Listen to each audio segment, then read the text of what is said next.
Social media ஃபுல்லாகவே ட்ரெண்டிங்கில் போய்கிட்டு இருக்க ஒரு விஷயம் அப்படின்னா அது சுசிலா அம்மா அவர்களை பற்றின ஒரு சில விஷயங்கள் தான். அதுக்கு முக்கியமான ரீசன் சமீபத்தில் அவங்களுக்கு உடல்நலம் சரியில்லாமல் போயிருந்துச்சு இல்லையா.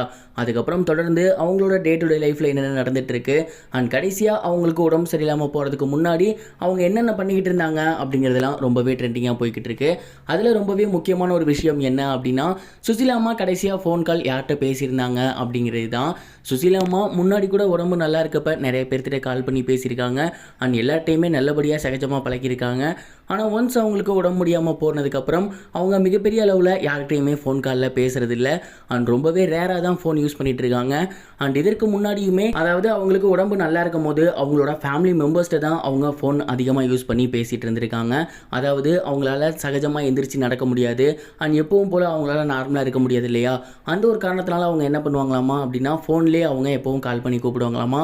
அவங்களோட ரூமுக்கு யாராவது வரணும் அப்படின்னாலோ இது அவங்களுக்கு ஏதாவது தேவை அப்படின்னாலோ கால் பண்ணி தான் அவங்க வீட்டில் இருக்க எல்லாத்தையுமே சொல்லுவாங்களாமா. அண்ட் வெளியில் எங்கிட்டாவது போகணும் எந்த ஒரு முக்கியமான விஷயம் அப்படின்னாலுமே நேரடியாக பேச முடியாத அநேகமான சமயங்களில் அவங்க கால் பண்ணி தான் பேசுவாங்க. இப்படி அவங்களோட குடும்ப உறுப்பினர்கள்ட்டையே அவங்க கால் பண்ணி தான் அதிகமாக பேசிகிட்டு இருந்திருக்காங்க. அண்ட் ஹாஸ்பிட்டலுக்கு போகிறதுக்கு முன்னாடி கூட அவங்களோட பையன்கிட்ட தான் அவங்க ஃபோனில் பேசியிருந்திருக்காங்க.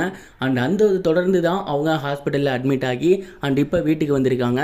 இப்போயுமே அவங்களால சரியாக பேச முடியல. நல்லா கவனித்து பார்த்தீங்கன்னா கடைசியாக அவங்க வெளியிட்டிருந்த வீடியோலையுமே ரொம்பவே திணறி தான் அவங்க பேசிகிட்டு இருந்தாங்க. அண்ட் இதுக்கப்புறம் மிகப்பெரிய அளவில் அவங்களால ஃபோன் யூஸ் பண்ண முடியுமா அப்படிங்கிறது தெரியலை. ஆனால் ஏதாவது கூப்பிடணும் அப்படின்னா மிஸ்டு கால் மட்டுமாவது கொடுங்க அப்படிங்கிற மாதிரி அவங்க வீட்டில் சொல்லியிருக்காங்க. ஸோ சுசிலாமா இதுக்கப்புறம் அவங்களோட ரூமில் இருக்கும் போது அவங்களுக்கு ஏதாவது நீட் ஏற்பட்டுச்சு அப்படின்னா அதற்கு அவங்களோட பையனுக்கோ இல்லை அவங்க வீட்டில் இருக்க மெம்பர்ஸ்க்கோ ஜஸ்ட் மிஸ் கால் கொடுத்தா போதும் அப்படிங்கிற மாதிரி மட்டும் தெரிய வந்திருக்கு. அண்ட் இந்த ஒரு நியூஸ் தான் இப்போ சோசியல் மீடியாவில் வைரலாக ஸ்ப்ரெட் ஆகி வந்துட்டு இருக்கு. நீங்கள் இந்த ஒரு நியூஸை பற்றி என்ன நினைக்கிறீங்க? எனக்கெல்லாம் ரொம்பவே ஷாக். ரொம்பவே சூப்பராக பாடக்கூடியவங்க இப்போ ஒரு வார்த்தை பேசுறதுக்கே சிரமப்படுறாங்களே அப்படின்னு ரொம்பவே கஷ்டமா இருக்கு. நீங்க இதை பத்தி என்ன நினைக்கிறீங்கன்னு கமெண்ட் பாக்ஸ்ல ஷேர் பண்ணுங்க. இது ஒரு புறம் இருக்க ஆக்டர் விஜய் அவர்களோட நடிப்புல செப்டம்பர் 5ஆம் தேதி கோட் படம் ரிலீஸ் ஆக போகுது. இந்த ஒரு படத்துக்கு மிகப்பெரிய ஒரு எதிர்பார்ப்பு இருக்கு. ஃபர்ஸ்ட் டைமா டிஏஜிங்க தமிழ்ல இன்ட்ரடியூஸ் பண்ணி விட்டுருக்காங்க. அண்ட் அது மட்டும் இல்லாம இந்த படத்துல ஏகப்பட்ட ஸ்டார்ஸ் நடிச்சிருக்காங்க. இந்த படம் தளபதி அவர்களோட கடைசி முதல் படம் அப்படிங்கிறதுனால இந்த படத்தின் மீது மிகப்பெரிய ஒரு எதிர்பார்ப்பு இருக்கு. அது மட்டும் இல்லாம கட்சி ஸ்டார்ட் பண்ணியிருக்காரு. அண்ட் இதனால இந்த படத்துல அநேகமான கட்சி ரீதியான விஷயங்கள் இருக்குமோ அப்படிங்கிற கேள்வியும் எழுந்திருக்கு.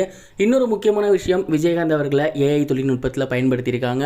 அவர் வரக்கூடிய சீன்ஸ் எல்லாமே பயங்கரமாக இருக்கும் அப்படின்னும் கிட்டத்தட்ட 3 நிமிஷத்துக்கு விஜயகாந்த் அவர்கள் கேமியோ பண்ணியிருக்காரு அப்படிங்கிறதும் தெரிய வந்திருக்கு. விஜய் சாரும் விஜயகாந்த் சாரும் ஒரே ஃப்ரேமில் அதுவும் ஏஐ தொழில்நுட்பத்தில் வராங்க அப்படிங்கும் போது கண்டிப்பாக தேட்டரில் இந்த ஒரு சீன்ஸ் எல்லாம் கூஸ் பம்ல இருக்கும் அப்படிங்கிறதுல எந்த ஒரு சந்தேகமும் கிடையாது.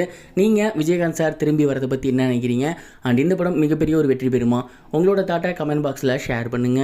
இது வரைக்கும் கனெக்டிங் டிவிக்கு சப்ஸ்கிரைப் பண்ணனா மறக்காம சப்ஸ்கிரைப் பண்ணிக்கங்க. உடனடி அப்டேட்ஸ் பெறுவதற்கு நோட்டிஃபிகேஷன் பெல்லையும் கிளிக் பண்ணிக்கங்க.